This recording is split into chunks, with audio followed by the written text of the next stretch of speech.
안녕하세요. 한조바디TV의 트레이너 김동호입니다. 오늘의 주제는 다름 아니라 다이어트를 할 때 제가 개인적으로 생각하는 주관적인 5가지 팁을 알려드릴 건데요. 이 5가지 포인트를 기억을 하시고 다이어트를 진행을 하신다면 조금 더 도움이 되지 않을까 싶습니다. 저도 요즘 좀 얼굴이 V라인이 되지 않았나요? 사실 얼마 전에 저도 피자를 먹긴 했는데요. 저도 요즘 체중 감량 중에 있습니다. 그래서 일단 매번 유튜브에서 유저분들과 함께 이렇게 소통을 할 때 부은 모습이 아니라 조금 더 얄쌍한 모습으로 소통을 할 수 있도록 좀 더 동기부여가 될 수 있도록 노력을 하겠습니다. 일단 다이어트를 할 때는요, 우리가 가장 중요시 체크해야 될 부분들이 있어요. 일단 첫 번째로는요, 체중에 대한 기준인데, 체중은 아침이 아닐 수 있죠. 일어나는 시간 기준으로 공복을 기준으로 해서 체중을 재서 그 체중을 기준으로 잡아주셔야 됩니다. 그 말이 뭐냐면 공복 체중 기준으로 항상 기록을 해주셔야지 다이어트를 잘 하고 있는지 못하고 있는지를 알 수가 있어요.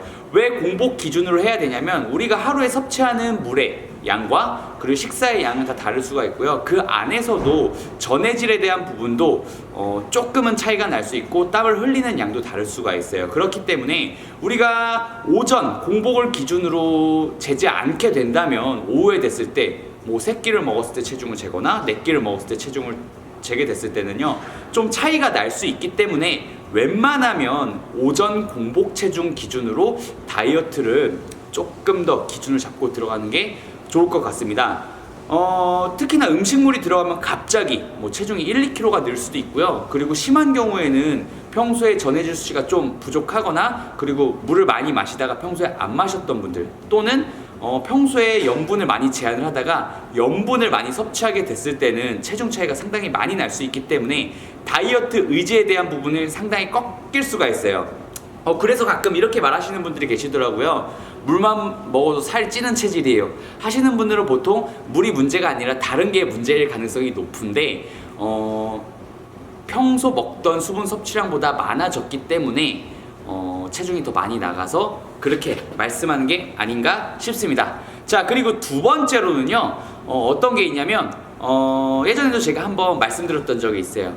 식사에 대한 부분을 기준을 잡아야 돼요. 그 기준이 뭐냐면 일단은 그램에 대한 기준도 기준이지만 우리가 다이어트를 할 때 나는 하루에 몇 칼로리를 섭취를 해야겠다, 이 기준을 딱 잡아주시고 그걸 기준으로 일단은 경과를 지켜보셔야 됩니다. 다이어트라는 거는요, 단기간에 이루어질 수는 없어요. 물론 그 단기간에 빠지는 거는 수분량이 더 크겠지만 일단은 식사에 대한 기준을 잡고요, 그 기준을 토대로 플러스를 해야 될지 마이너스를 해야 될지 설정을 해주신다면 다이어트를 좀 더 현명하게 진행을 할 수가 있어요.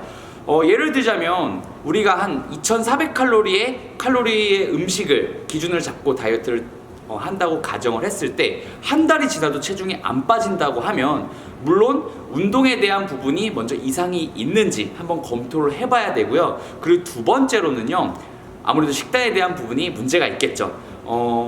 평소에 기초 대사량도 낮고 주 운동 빈도가 낮으신 분들 같은 경우는 2400칼로리의 음식을 섭취를 했을 때 분명 안 빠지시는 분들도 있을 거예요. 그런 분들은 먼저 음식에 대한 칼로리에 대한 부분을 조금 더 제한을 시켜주고 다이어트를 진행을 하거나, 아니면 너무 한 번에 많이 빠져버려서 장기적인 다이어트 플랜을 봤을 때 체력이 너무 떨어지거나 하시는 분들은 반대로 음식량을 조금 더 늘려주셔서 그 늘린 음식량의 기준으로 잡고 다이어트를 진행하시는 게 좋지 않나 싶습니다. 그렇기 때문에 우리가 운동 습관도 중요하지만 이 식사 습관에 대한 기준을 확실하게 잡고 플러스 마이너스를 시키는 게 좋을 것 같습니다. 자, 그리고 세 번째로는요, 이거는 되게 상당히 좀 자극적인 부분일 수가 있는데요. 이걸 보고 계신 유저분들은요, 치트밀을 하지 마세요. 우리 항상 하는 말 있잖아요. 난 다이어트 중에 주말에 맛있는 거 먹을 거야. 물론 이게 건전하게 잘 드시는 분들도 계신데요, 하루 한 끼만 맛있는 걸 먹어야겠다 하면서 그날 하루 한 끼를 우리가 평일 월요일부터 금요일까지 못 먹었던 거를 기준으로 너무 많은 보상을 바래서 뭐 햄버거도 먹고 피자도 먹고 한 끼에 거의 일주일치 안 먹은 만큼의 양을 먹게 되는 경우가 있어요. 그렇게 됐을 때는 사실 그거는 치트밀이 아니라 흔히 말하는 폭식이에요. 폭식을 하게 됐을 때는 당연히 우리가 추후 봤을 때 식이장애가 생길 수가 있고요. 그뿐만 아니라 우리가 급격히 혈당 수치도 올라가고 우리가 혈당을 조정하는 호르몬이 갑자기 올라가기 때문에 반대로 보상작용에 의해서 우리 지방이 전환될 확률이 상당히 높아져요. 우리 몸은요 1차적으로 많이 타이트하게 조이게 되면요 체지방이 빠지는 것도 물론 잘 빠지겠지만 생존 1번이거든요. 생존 1번이기 때문에 너무 타이트하게 조였다가 갑자기 확 풀어버리게 됐을 시에는 체지방으로 전환될 확률이 상당히 높기 때문에 치트밀이라는 핑계를 대고 폭식을 하시면 안 됩니다.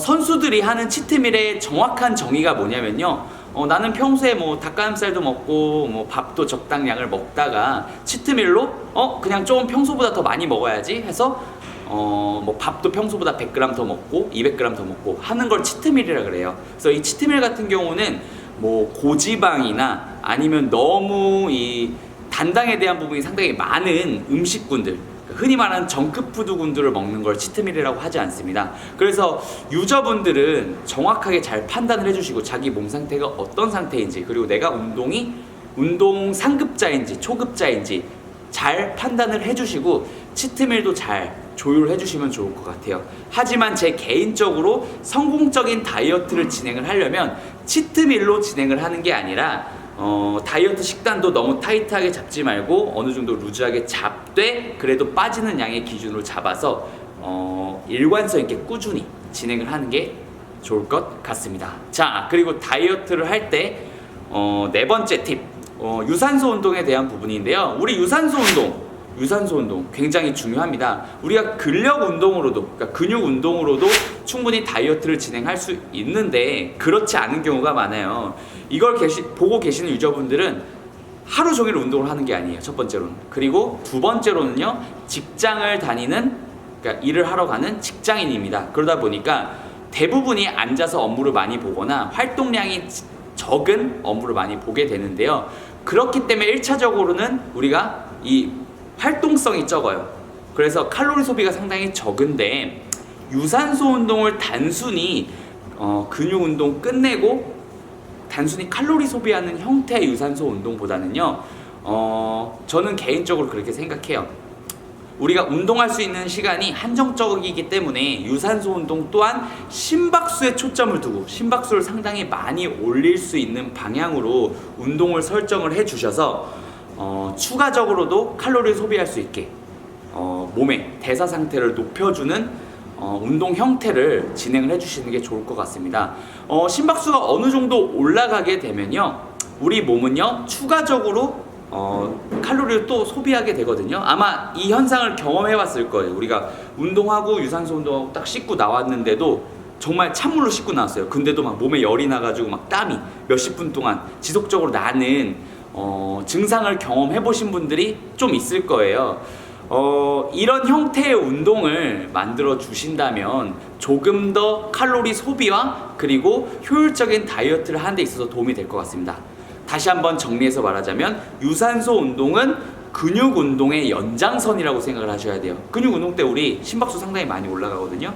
그 운동의 연장선으로서의 훈련을 해주시면 좋아요. 그리고 유산소 운동을 할 때 우리가 이 심폐에 대한 부분을 상당히 심폐 체력에 대한 부분을 많이 향상을 시켜주시면요 근력 운동뿐만 아니라 그리고 영양소에 대한 우리가 이 몸에 공급이 되는 효율성도 올라가기 때문에 꼭 유산소 운동을 단순히 그냥 걷는 거로만 생각하지 마시고 다양한 형태의 운동으로 진행을 해보시길 권장해 드리겠습니다. 자, 그리고 마지막 다섯 번째, 이거는 사실 누구나 다 아는 건데요 팁이라기보다는요 적어도 운동 빈도는 늘리세요.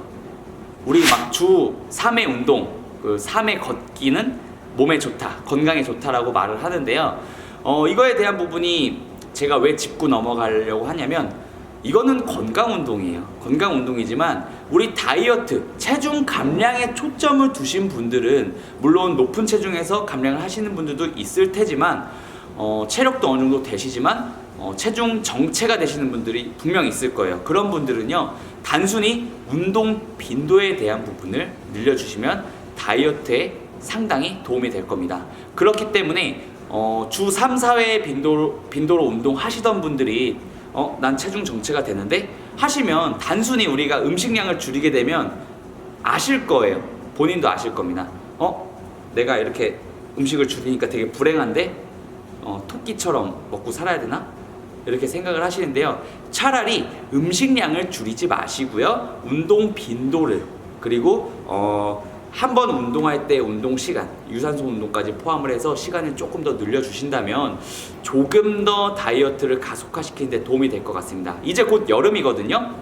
여름인데 우리가 이 여름을 맞이해서 다이어트 하시는 분들이 상당히 많이 있을 거예요. 물론 지금은 아직 여름 멀었으니까 여름부터 다이어트 해야지 하시는 분들이 분명 있을 텐데, 여름부터 다이어트를 하면 여름 준비는 못 하고요. 지금부터 차근차근히 계획을 해 나가시면서 다이어트를 해 주셔야만 조금 더 여름에는 멋진 몸을 만들 수가 있고요. 그리고 제가 앞서 말한 이 5가지를 좀 더 지켜주신다면요, 차질 없이 다이어트에 대한 성공 확률을 좀 더 올리실 수 있을 것 같습니다. 자, 이상 여기까지 제가 주관적으로 생각하는 다이어트에 대한 5가지 팁이었는데요. 특히나 오늘 제일 중요한 게 치트밀이에요. 초보자분들은 운동도 제대로 안 하거나 아니면 운동 능력이 떨어지는데 벌써부터 일주일에 한 번 폭식해야지 이렇게 생각하지 마시고요. 일단은 차근차근히 운동 수행 능력을 올리시고, 그리고 식사에 대한 부분은 웬만하면 너무 힘들지 않게 일관성 있게 꾸준히 밀어주시는 게 좋을 것 같습니다. 자, 이상 한조바디 TV의 트레이너 김동호였고요. 저도 앞으로 다이어트를 여름까지 꼭 성공을 시켜보도록 하겠습니다. 감사합니다.